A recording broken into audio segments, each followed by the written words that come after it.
Did you know that the electron is the smallest elementary particle?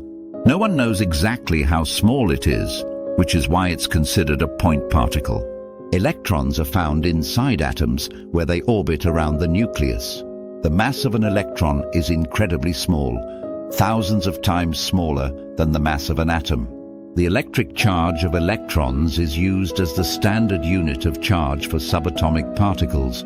Electrons play a crucial role in the chemical reactions and bonds between atoms as they combine to form molecules. They were discovered by J.J. Thomson in 1897 during his experiments with cathode rays. When Professor Thomson was asked about the practical applications of his discovery, he replied, "None at all, because electrons are too small to be useful for anything." Thomson was wrong. Because electrons move almost freely in metals, they are the primary carriers of electric current. And from this we got electronics, the reason you can watch this video right now on your phone or TV.